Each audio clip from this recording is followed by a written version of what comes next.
Now, from West Africa to East Africa, sexual violence occurred during Kenya's recent electoral turmoil. That's according to a recent report by Human Rights Watch. The report alleges that police committed more than half of the assaults. As Mohammed Yusuf reports from Nairobi, the government has taken issue with the assessment. August 11th, 2017 is a day that Akinyi will never forget. Her neighborhood descended into chaos like other parts of the country after disputed August 8th presidential election. According to Akinyi, not her real name, the police entered her block and instructed all men to come outside, including her husband. Then 3 police officers walked into her room. Mapolisi wenyewe waliniambia mimi ni mali ya serikali. When they walked in, they said to me I was the government property, and I asked how I am someone's wife.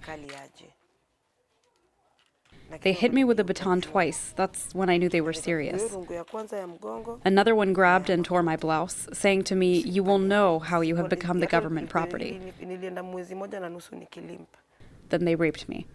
It's painful and hard.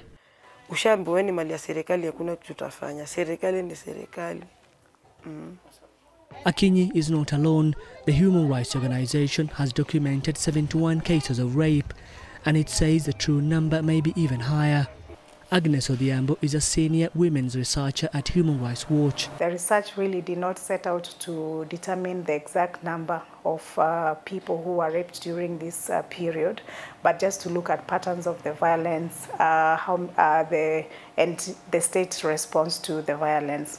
And we found that half of the rapes were gang rapes involving 2 or more perpetrators.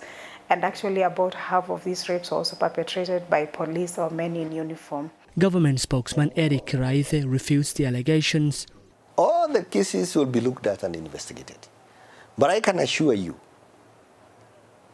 it is not unheard of for police officers to rape, but certainly not usually in the situation of riots.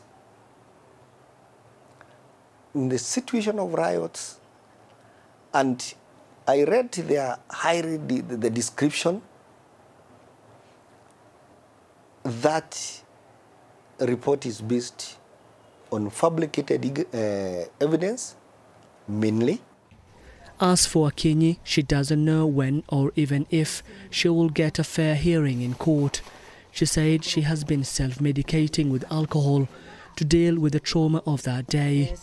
Mohammed Yusuf for VOA News, Nairobi.